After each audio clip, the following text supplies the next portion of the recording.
Java Cafe, Java Fam.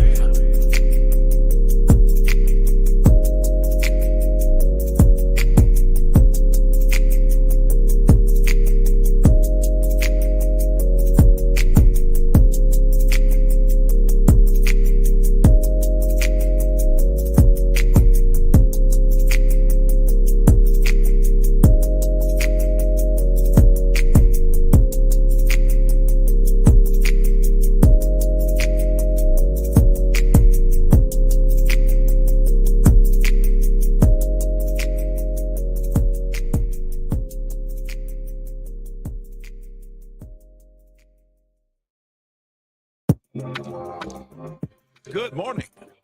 Welcome to the Java Cafe, Java Fam. Good morning, everybody. Good morning. Good morning. Okay, I got the volume on. Unlike yesterday, somebody was like, you need to unmute. I think it was yesterday, but it is Thursday morning, May 9th, 2024. And listen, this is our last show before Mother's Day. So before we bring our guests in, I would like to take a second to just name that I am very aware of a lot of, or few rather, of the Java family that this is a first where they're experiencing their mom not being here. And so I want to explicitly name Brother Thaddeus, Uncle Java, Uncle Thaddeus. I want to also name Miss Teresa Minus. This is a couple of years, but you know, the sting of losing your mom is very interesting. And when this time comes around, it is interesting. You see posts and pictures, and we took our mother here and whatnot. And so, among others, I would like to name and just hold space and know that we're praying for you and sensitive to the fact that this is a very interesting time for a lot of the children of those whose moms are not with us anymore. I'm appreciative that my mom is still here, and I'm glad for that. But I cannot go without acknowledging that so many, and it's different this year. I feel it more in past years that so many are dealing with that. I want to shout out Brother Kai, who is the son of Shamika, who I believe this is his first without his mom, if I'm correct, and so many others.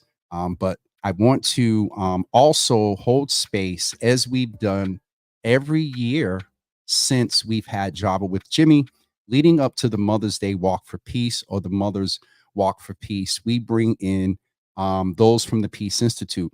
Reverend Clementina Chéry was not able to be with us today. I'll fuss a little bit. I know she's busy.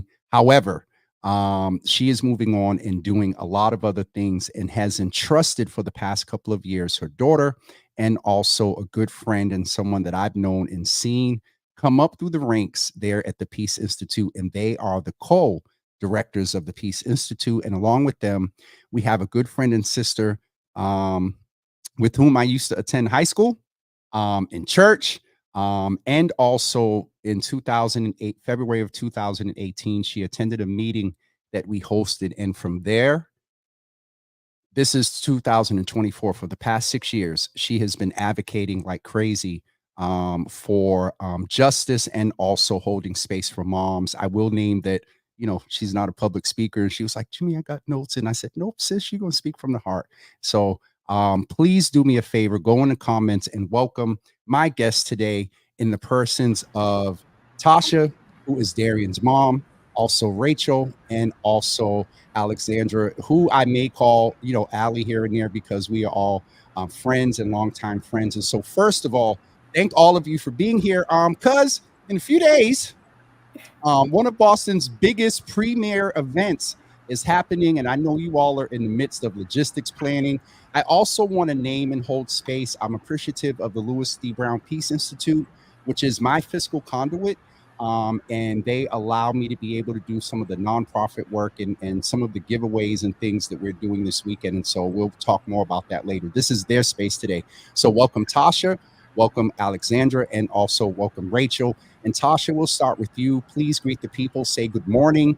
And I would ask you to describe your piece in one word, and we'll go to Alexandra and Rachel as well, and then we'll jump right in to Sunday and just Tasha, a lot of the work and things you're doing. So Tasha, you start us off. Introduce yourself, and then Describe your piece in one word. Good morning. My name is Natasha Carrington. I am the mother of Darrion Carrington, who I lost to gun violence back in January of 2008. And I will say unity. Unity. And that's one of the 7 principles of peace. You better come on here. All right. Awesome. Alexandra, please introduce yourself. Tell us your role and describe peace, your piece in one word. Good morning, everybody. Thanks for having us, Jimmy. I am Alexandra. I'm one of the co-executive directors at the Louis D. Brown Peace Institute, and I'm coming in with courage today. Okay, so we're going to go with the principles. Okay, we're going with the principles. We didn't get to Rachel yet. Now knowing my sis, she'd probably be a little bit different. But Rachel, introduce yourself. Tell us what you do and describe your piece in one word. Good morning, and co-executive director. My sister Allie, and I was gonna say courage too. For a lot of the reasons you named in your intro, though, Mother's Day is kind of a loaded day for a lot of people for a lot of different reasons, and so just holding that up and just holding that going into Sunday's walk. I appreciate that. So we'll go with courage and also unity. And so, Alexandra, I'll start this part with you. Why did you say courage? What is the context of courage for you? Thank you. I think it takes a lot of courage to, one, show up in this work as our true, authentic selves. We all come into this work with our own stuff, our own healing that we have to do, our own traumas. And that takes courage for me. And I'm not going to lie to you, you're my brother, but sitting on this platform takes a lot of courage too. There's like one piece, the courage that it takes to do the work, and then the courage that it takes to talk about the work. And then on the days where you really don't want to show up, it takes a lot of courage to even just get out of bed sometimes. So I'm honoring that courage that it takes all of us. Thank you for that authenticity. Rachel, you were, I believe, going with courage too, in the context of what we said about, a lot of folks missing their moms and not having them there. But give us more context of why you were saying courage outside of the intro. Sunday coming. It's a lot. Yeah, I think that, the Mother's Day Walk for Peace was started because it was going to be a difficult day to honor and to be a mom, and be a mom when your child was murdered and people are showing up kind of in that bittersweet spirit. And for me personally, I just think that, motherhood is like a loaded thing, whether you're a mother, whether you're not a mother. And it's just, it comes with a lot. And there's a lot of, pressure from society and culture on what motherhood should be and how it should look. And I think it's loaded. So I'm happy that we have this day that people could really show up, like Allie said, and be their authentic selves and be in unity together, whatever that means. Absolutely. All right, co-host, that's a good segue because Tasha, you said unity. And how can I say this? Being in this space, I'm sure I'm wondering why you said the word unity. Let me just ask the question. Tell us why unity, and then we're going to come back and ask you to share a little bit of your story and how you got into the space of work. I chose unity today because it takes a village for all of us to come together to accomplish peace. I embrace courage on this journey, on this healing journey. But today I'm going with unity. Absolutely. And so, Natasha, let us know a little bit. I mentioned 2018. I remember Darrion from a little young man, and you came to the meeting, and I remember distinctly sitting next to you, standing next to you when you talked, and then from there, that may have been a springboard to some things that you were doing now. And so, catch us up with what you're doing. The unity that you create, the courage that it takes. And then, Alexandra, we're going to come to you. For folks that don't know, get just a little bit of history of the Louis D. Brown Peace Institute and talk about Louis, your brother, and all the great work you and Rachel and others are doing. So, Tasha, the floor is yours, and be comfortable and do what it is you need to do to be your authentic self, but to also be comfortable. So, I lost my son, Darrion, my only child, January 8th, 2008, due to gun violence. And it has been a very, very long journey. Those first 10 years were really tough, and it took 11 years before I could actually start to come out and utilize my voice and start to heal from my grief. I didn't address my grief until 11 years after Darrion's death. When I came to the Peace Institute, they opened their doors to me 11 years after Darrion's death. And it has been a long journey, but it's been a grateful journey where I've created relationships with other families and moms and dads and siblings on this healing journey. And from going from a mom who lost her voice to going to a mom who is now advocating for my son, Darrion. I am Darrion's voice, and I'm advocating for justice for Darrion and for all other loved ones whose lives have been lost and their cases are still unsolved. So I'm at a point now where I'm advocating for unsolved homicides. I am an Unsolved Homicide Ambassador survivor who created this with the Peace Institute a year ago in March, actually.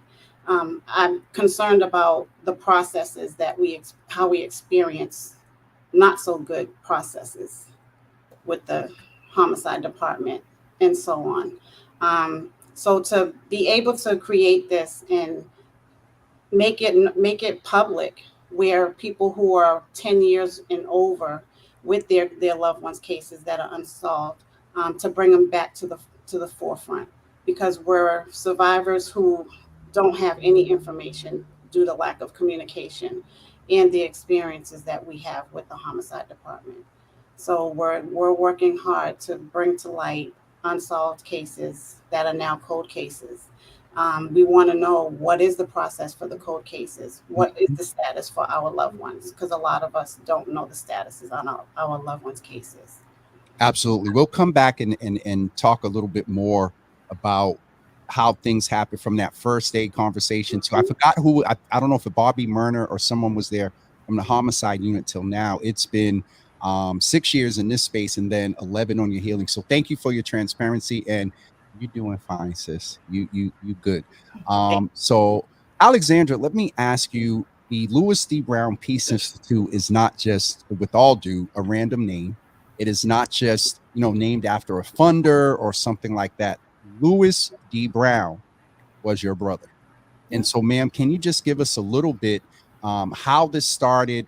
If you would like, tell a little bit of his story, and then we'll go from there. And Rachel, we'll let you jump in and talk about the work and how folks can donate and get involved for Sunday. I'm trying to convince myself that I'm coming to meet Mario at 5 a.m. on Sunday. So, Alexandra, yeah, you got to be here now. We'll get there in a minute. Alexandra, who was Louis, and who was Louis, and then how are we honoring him today? Thank you. I love that question. How are we honoring him today? Louis is my brother. Louis is my 15-year-old brother. I'm older than my oldest brother right now. Louis, he was my everything. He was like my third parent. We were 13 years apart. And, I just remember him being really protective, really goofy, really silly. Sometimes he'd get serious with me and it wouldn't last too long. I was a chunky little baby, so he used to call me Fatta. And he was just a really cool kid. He was someone who I really looked up to, someone who I knew loved me genuinely and unconditionally. He loved my little brother Alan, and he was just a special person. And though I was 4 when he was murdered, I remember the impact that he had in my life, and I remember the impact of him not being here anymore. The older I get, the memories start to fade, or they start to feel and look different. I start to piece things together, but I always remember that he was just this consistent, constant presence. He used to read to me every night before I went to bed. And yeah, he was just so special. You'll read on our website that he was an avid reader, straight A student, wanted to be an engineer and the country's first Black president. And he was 15 and he had dreams and goals, just like Darrion, just like other young people and who were murdered in our communities. And he was an all-around, well-rounded kid. He had best friends, and he believed that, if once he's in the White House, he'd be running it with his best friends. But he also knew that if things didn't change in our communities, that his friends wouldn't be here anymore. And he'd be stuck with, the generation that's always like, when bad things happen, it's kids' fault. When good things happen, we take the credit. And so he knew that a lot of things had to change. And he was committed to that change. And, he talked about he wanted to be famous, and now he's famous. And we're building his legacy through the Louis D. Brown Peace Institute, and really making sure that, though it's his name, it's not just about him. And over the years, we've really made sure that it was more than just about Louis. It was about unsolved homicides and making sure we're uplifting Darrion. It was about all the young people, and not just young people, but all the people who were murdered in our neighborhoods. And so we're just uplifting him in that way. And on Mother's Day. Alexandra, Ali, rather, I'm just going to be comfortable. Yeah, go ahead, Ali. We family.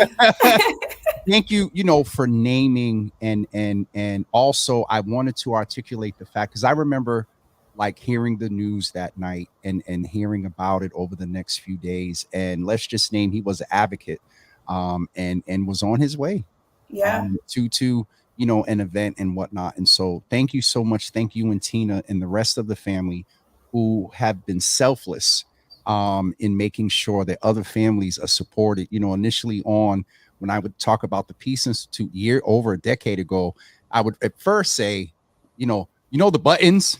That's what the Peace Institute, largely was known for, but there's so much more. So as Rachel gets ready to come in and kind of tells us what's been going on in the work over the past couple of years, the adjustments, I just want to also name, you all don't just give support to families of those whose loved ones have been murdered. You all shifted during COVID.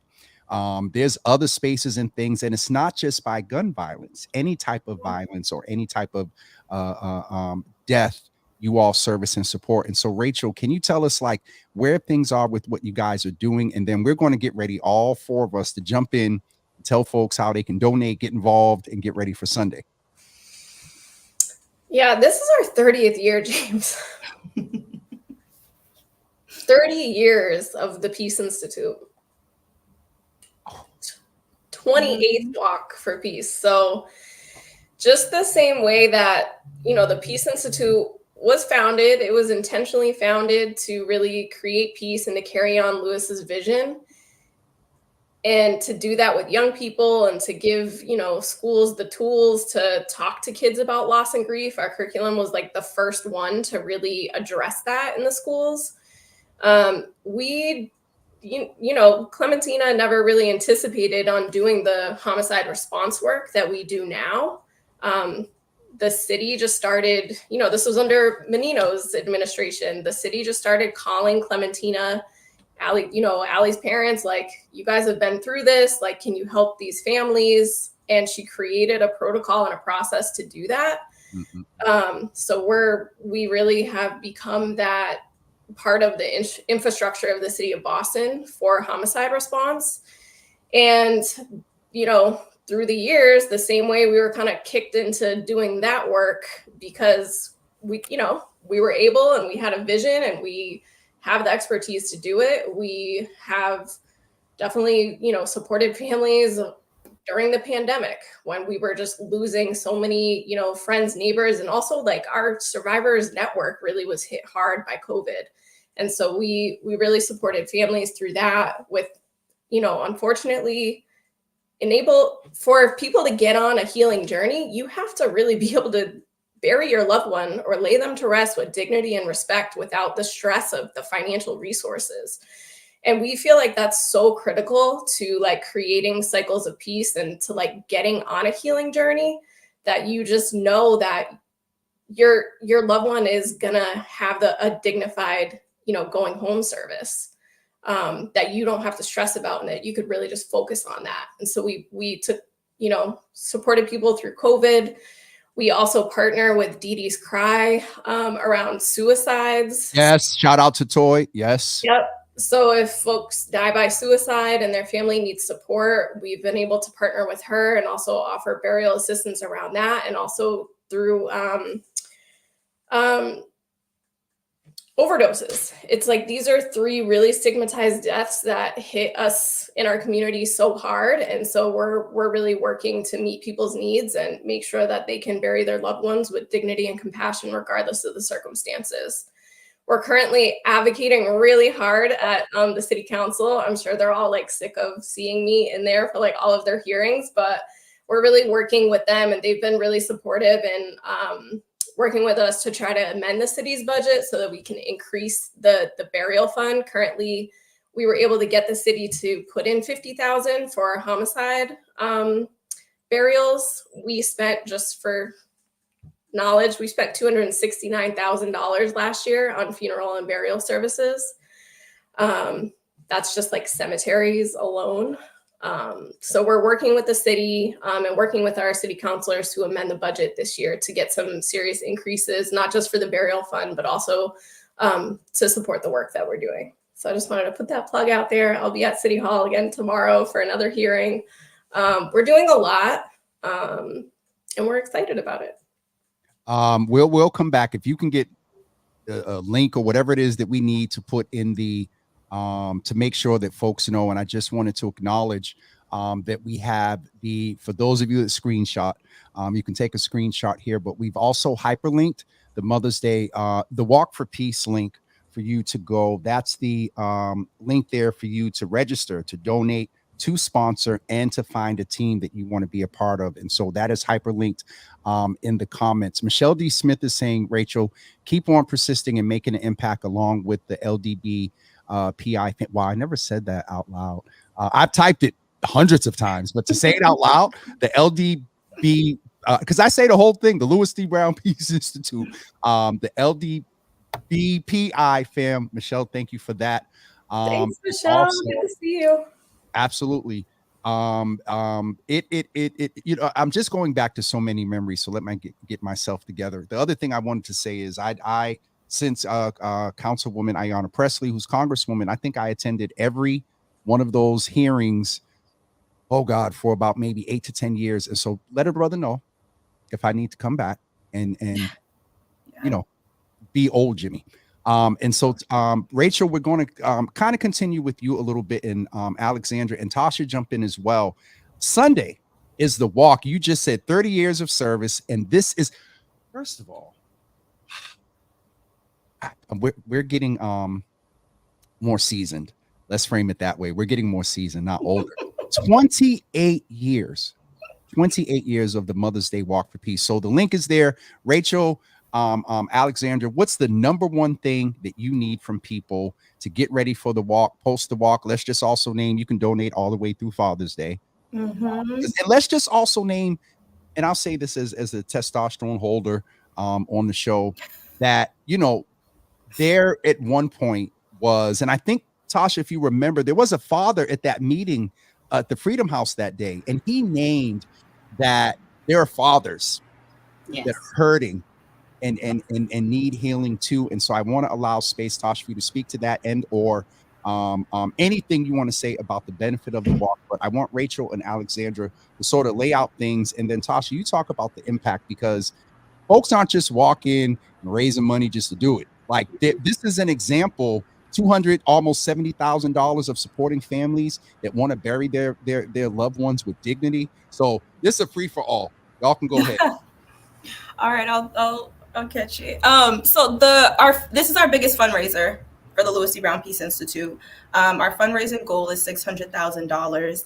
And the purpose, we get grants and we get funding from other sources, but the what's really special about the funds that come from this walk is these are unrestricted funds. So nobody gets to tell us what we're doing with these funds, and we're really able to serve families without that red tape. and without any barriers. So families come to us and they say this is what their needs are, and we get to make those decisions. We don't have to require any paperwork. There's no application process. We're really just meeting families where they're at when they come to us with those needs. So really, the link is there. Go onto the website. There are a number of survivor teams. There's some hospital teams, some faith-based teams. So if you are looking for some team to donate to and you don't have anyone who you're connected to, please go to Team Darrion and make a donation there. They are well over their fundraising goal, but that does not mean the fundraising is over. So that's really what we are looking for from people as they show up, is to really remember that this is a fundraiser. And I think the beloved work that people are celebrating us for, we welcome and appreciate all of the support that folks have poured in already. So you see, people are doing great. We are more than 60% of the way there, and we anticipate a big jump on Mother's Day. So that's really what we're looking for on the day of. And of course, come with your T-shirts, come with your team, come with your banners, come and really celebrate that the day and the essence and the feeling of the walk is you walk there and everybody kind of gets it, right? Like you don't have to worry if people get it. You can be laughing one moment, you can be crying one moment, you can be like really upset another moment, and people just understand. There's thousands of people out there, and you really feel like everybody is family on that day. Absolutely. Rachel or Tasha? I'll go next. It's a time for us to unify together. People come from all walks of life. They come from all different states. We all come together to honor our loved ones. I love how we come together. There's mothers, fathers, siblings. There's hospital facilities. There's all types of support that come together to walk in honor of our loved ones and for peace. So I'm definitely very grateful for it. And Rachel, take us home. Go to mothersdaywalkforpeace.org.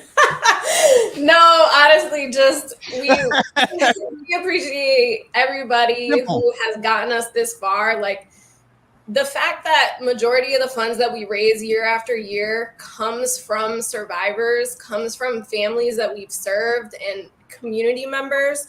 We don't get huge sponsorships that cover the whole fundraising goal. We appreciate our sponsors. And the majority of the funds for this walk that we've raised year after year really come from our community and from survivors. And that just means so much. And it's like, people raising like $25 at a time, $50 at a time. And it's a lot of people that are part of this movement, and just come out, be a part of it. Whether you can be there in person or you can be there in spirit, you can just log on, you could donate to a team. That's so meaningful if a survivor team gets your donation and they don't even know you. Like that's such a powerful way to show solidarity for people and to say like, I see you and I'm here. I want to reiterate the fact that for those that don't move in the nonprofit space, for those that don't understand, sometimes when you get grants and certain funding, they are restricted. It has to, and Pam talked about this earlier this week from the Boston Equity Fund. And so these unrestricted funds give them the ability to, from anything where if you sense that a sister or mother needed a makeover, and that would just really lift her day, and y'all brought somebody in, or there was a dad that is struggling and there was something that needed to be done for him, they can do that at their discretion according to the need. And so I can't reiterate the importance of $600,000 needs to be raised. I believe I understand, or you said that you were 60% there. There's going to be a big impact, of course, on Mother's Day. And don't forget, folks, that you can donate all the way through Father's Day. And I would encourage some brothers to make donations in names of fathers that may be survivors as well, or in the name of their children. When you go into the donate space, you can put a note there, you can put in memory of. And so I would encourage some men and some women too, to name some of the young people whose fathers have moved into the advocacy space. Tasha, I would really love to end with you, who is someone that is a survivor, an advocate, a mom, and what is it that you would say to community to get ready for Sunday, or to just, you know, right now you're here. So if you go on the website, the link is in the comments, y'all, and y'all go to donate. You can navigate to Darrion's page, and those she's Team exceeded her Darrion. goal. Listen, the more, because it's all going into the same pot. Yes. So shoot. And Rachel knows I've made my inadvertent donation. As you was get ready. Yo, the timing of that was perfect, sis. I've made my inadvertent sort of donation, but no, Cindy every year, Cindy Diggs, who is one of the major team leaders with MGH and others, you know, gets me every year. And so I told her, let me get through the health fair, and I'll circle back with her. So she's a great co-chair. Absolutely. Oh, that's right. She's one of the co-chairs of the walk. Mother Diggs. Matter of fact, speaking of Mother Diggs, let me show y'all. Y'all remember this? Yes, oh, of course. Hey, Nice. baby. Wear that on Sunday. Shout out to also Antonio Ennis. He'll be out there on Mother's Day with a table for City Life. Yeah. Yep. Start Peace. I might try to find the video while Tasha's talking, and we can go out with that, because I don't think Facebook would drop me off of that. Now, Rachel, I'm gonna be real with you. We got the health fair Saturday, and then Nia Grace is celebrating her anniversary, and that goes to like 2. So I'm convincing myself that might lay over, and I come home and sit on the couch and then meet Mario. No, just stay up. Just stay up. For Mario, I don't know if Jesus Lord, the health fair the day before. Listen, you know what it is to do an event, but I'm gonna, Jesus, y'all just pray my strength. It's an all-nighter for Peace.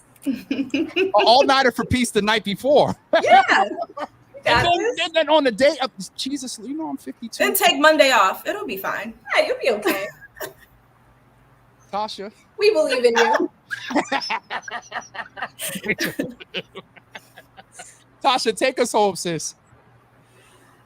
I want to thank everyone who is going to take part in walking with us on Sunday. Our loved ones deserve it, the honor, the praise, their lives celebrated.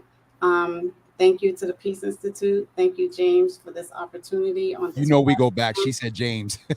Yes. Thank you so much. And I hope to see everyone on Sunday. Team Darrion, Mommy loves him. Yes, ma'am. Thank all 3 of you for being here. Rachel, I'll see you shortly. Yeah. And we're getting ready. They won't be able to come by on Saturday, but don't forget, folks. So I'll do that after y'all go and make the announcements and whatnot. But thank all 3 of you for being here. Rachel, I'll see you shortly. And Allie and Tasha, we just pray my strength on Sunday. 5 o'clock is looking more like the come and help setup, and we got you. You can take a nap at the Peace Institute after you set up, and then come back and get ready to walk at 8. Yeah. It'll be fine. Got it all planned out. Mm-hmm. Oh, you can get on the bus and take a nap. We got your itinerary for you. Yeah, I love y'all. These are sisters, true and true. And so thank all of you. And again, individuals, yes, but the entity of the Louis C. Brown Peace Institute made it possible since 2020 for the nonprofit and sort of the give back side of the Java Cafe to be able to do that. And so I thank you all for that as well. You guys get some rest as much as you can now, because I know the next couple of days are going to be crazy. And we'll see you on we'll see y'all on Sunday. See you Sunday. Thanks, Jim. Love y'all. Sunday. All right, love you too. Have a blessed day. You too. Listen, folks, the donate and everything, the links are in the comments. So please go there and support the Louis D. Brown Peace Institute. Woo, y'all pray my strength, because we're up at 7 on Saturday. Yeah. But it's definitely worth the sacrifice. Obi, what needs to be done at 5 a.m. is Mario, Rachel's husband, and others go out and set up the tables and the chairs and all of that out in I can't remember the name of the field over there in Upham's Corner, right there on Dorchester Ave, and is that Geneva? Dorchester Ave and Park Street at 5 a.m. on Sunday morning. Jesus have mercy. All right, so the reason I'm sitting up here trying to finagle my way out of being here all day, Jesus, is folks, don't forget this Saturday, At 11 a.m. at the Thelma Burns building, 3 p.m., we are having the 3rd annual Your Healthy Java Joseph R. Betancourt Health Fair, Saturday, May 11th, again at the Thelma Burns building, 575 Warren Street from 11 a.m. to 3 p.m. There will be prizes, refreshments. You will be able to ask professionals and health providers, health and cancer-related questions. The MGH van will be there as well. We also have folks coming from the Boston Public Health Commission. We have many departments from the Massachusetts General Hospital coming, other providers as well. Johnson & Johnson and Bayer will be there. I can't say it enough that I'm appreciative of the sponsorship and the support, not only of Johnson & Johnson and Bayer, who are our platinum sponsors, but also to the New Commonwealth Fund, Sister Makiba McQuarrie, and those folks over there at the New Commonwealth Fund. So we appreciate that. Folks, go register. Pre-registration is closing probably this evening, so we can get ready. We got to print out check-in forms and all that other stuff, and I'm not waiting until the last minute to do it. So go pre-register. Again, I can't say it enough. If you are one of the first 100 people that pre-registers and are one of 50 of the first 50 people of that 100 that show up, you automatically get entered in a raffle to get a $100 Stop and Shop gift card. Let me park on the gift cards. There's going to be a lot of gift cards. So we're going to raffle, randomly walk around and give a couple away and things like that. So please plan on coming and be there on Saturday at 11 a.m. And also an email is going out with all the logistics as of tomorrow. I will be offline. So don't, calls, texts, and all of that. That's going to be questions, the address, what time to get there, when the food's being served, and all that other stuff will be in the email. All right. We have a lot to do on Saturday. Saturday is going to be crazy for me. And so please understand that if I'm not able to be as engaging, there's a lot going on Saturday. So I just wanted to name that because I'm very sensitive to the fact of spending time and talking with people and just getting updates and see what's going on. And we're chatting. But there's a lot going on Saturday. So I just wanted to name that. Don't forget Saturday, May 11th. May 11th at 11 a.m. Did I get the date right? May 11th. I'm getting off of here. I need to go over to the Peace Institute and get ready. I wanted to also let you know we have some wonderful programming planned for you starting on Monday. For Mental Health Mondays, as this is Mental Health Awareness Month, we have partnered with Sister Naisha Deed and Pure Spark. She's helped us bring some providers into our Mental Health Mondays. This Monday, we're going to talk about insights on anxiety with Christine Shaw. She will be with us on Monday at 9 a.m. Then on Tuesday, we have the opportunity, and I'm looking forward to this, to speak with Becca Fracassa, Director of Community Impact at Comcast, y'all. Director of Community Impact at Comcast. There's some things coming down the pike soon in partnership with them. She'll be with us on Tuesday. And also on Wednesday, we will chat with Homes for Equity about all the things they're doing around housing advocacy and great work they're doing and information they're sharing in the community. And then also on Thursday, we're going to chat with Mission Grammar School, Our Lady of Perpetual Help, around the equity in practice that they are doing over there. And so they're going to come spend some time with us and let us know what they're doing over there. So don't forget, Monday, we're going to talk mental health and anxiety. Tuesday, we're going to chat with Comcast and find out what they're doing around community impact. We're going to talk with Homes for Equity on Wednesday about housing advocacy. And we're going to talk with Mission Grammar School about their work around equity. So please plan to join us on Monday. But before Monday, I need to see you at the Thelma Burns building, Saturday, May 11th at 11 a.m. Make sure you go and register today. Somebody type in the comments, register today. All right. That's it for me this morning, everyone. Today is my Friday, as I always mention, but we got a lot of work and stuff to do on Saturday. So let me just check the comments before we get ready to go. Who is Belinda? I'm not putting that up, Jesus. No, you need to sleep. And Mama Java and I are going to the Strand tomorrow too. And so y'all pray for a brother. This weekend is, yeah. Pam, Becca. Oh, all right. So Pam signs off on Becca. All right, we're there. Belinda says, coffee AM, iced coffee PM, coffee ice cream, and in the evening, coffee all day long. Pam, I'll reach out, just pray and stop by on Saturday. Oh, how can you support me, Pam? Get the word out about Saturday. I need people in the community to come out and get these gift cards and get I have 5 baskets geared toward women that we're going to raffle off. I have 2 for men. My brother Rob is in the building. The event at the Strand, Rob, is a play that we had the director and writer on a couple of weeks ago, and they gave us VIP status. And so Ma and I are going to that tomorrow. I don't even know what time it is. I got to figure all that out. And yes, the day before the health fair. So y'all just pray for a brother.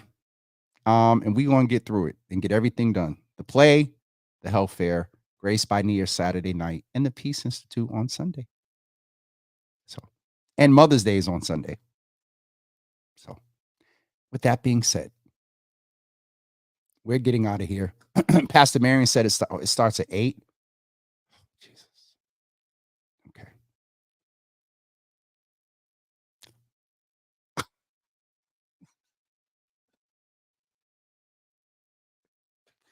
Rob, I was getting ready to hit Auntie Java or somebody because I was just afraid that the last minute of running around on Friday. And I'm 98% sure we're still good, but Rob, I'm not putting that on the screen. Ma said, Father, give him strength. Amen. So we can get there on Friday. So Ma, Pastor Marion said it starts at 8. I would say you be ready take 20 minutes to get there, 5 minutes to walk in, parking. I would say Ma, be ready by 7:50. Anyway, Ma, I'll text you. I'm getting off of here. Y'all have a wonderful weekend, but please remember, come out on Saturday at 11 a.m. at the Thelma Burns Building for the 3rd annual Your Healthy Java Joseph R. Betancourt Health Fair. Got some great resources available for you. Got a live DJ. How can I forget to say, and everybody got to eat. It's catering. Now listen, you get a meal ticket after you go and get your information. You ain't going to come and get a ticket, go eat and leave. No. On the way of you getting some table information, your bag, and you got some pamphlets and stuff in there, you get a meal ticket on your way out. You get your meal. Thank you for coming. God bless you. Good night. All right. So I just want to put that out there to the public. All right. You got to come and get the information. All right. That's it. We'll see you guys tomorrow. No, we'll see you guys on Saturday at 11 a.m. at the at the Thelma Burns Building for the health fair. Have a great day, everybody, and we'll talk to you soon. Peace. What the heck?